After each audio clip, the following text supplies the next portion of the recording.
welcome to CFC Fan TV. Now I have a wonderful guest with me today on this lovely, beautiful, not so morning. This is a horrible morning. You know what? Listen, me and Charlie... Are you not freezing?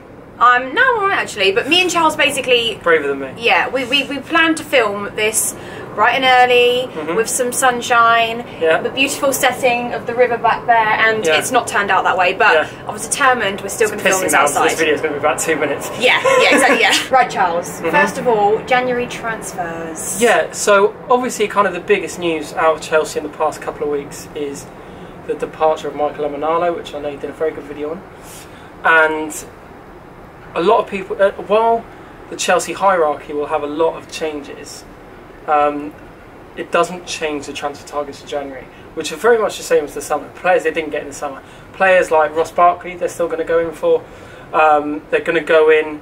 Well, that could happen though, because he said the only reason he didn't sign the contract is because he was injured at the time. Yeah, I mean, I think he sort of got cold feet about it. I'm not convinced it will happen. Alexandro, they're going to be going in for big time, but it's very, very hard to get a player of that quality in January. Yeah. Obviously, he's going to be cup tied for the Champions League, so that kind of messes that up a bit. Christian Benteke has emerged. I mean, we talked a little bit about him in the summer. Richard Boyake, who plays for Red Star Belgrade, played against Arsenal in the Europa League. He's been an interesting one. He played for Atalanta, and Conte was impressed with him then in Italy. But I mean, it's not.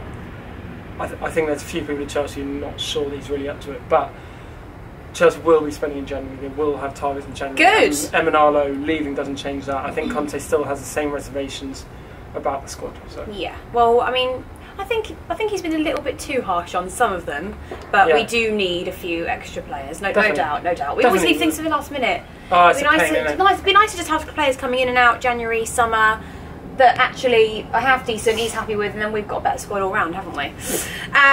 Okay, so that's transfers. Transfer news. Next up is the stadium. Yeah, we probably won't leave the.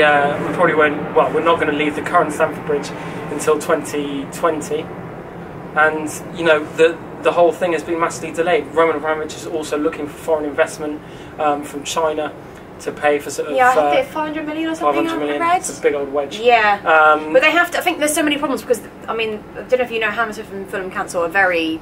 Like they're tough cookies. So if you're going to start trying to plan over the railways, you've got to have quite a big big plan ahead. Obviously, things haven't been completely rosy this season. I think the win. But do you know what? Can I just say, when managers come to Chelsea, they know that the board are heavily influenced on whoever we buy, players going out. Like that's just what it is. So when they come here and they get, is Conte being told one thing and then something else happens, or? I'm not sure, but you know, I think the win against Man United bought him a lot of time. I think the fallout with David Luiz doesn't really help. I want more than anything Conte to stay at Chelsea for a long time. Yeah. But the latest news is, and these are just reports from France, is that Unai Emery, who's the PSG manager, has not been getting on that well.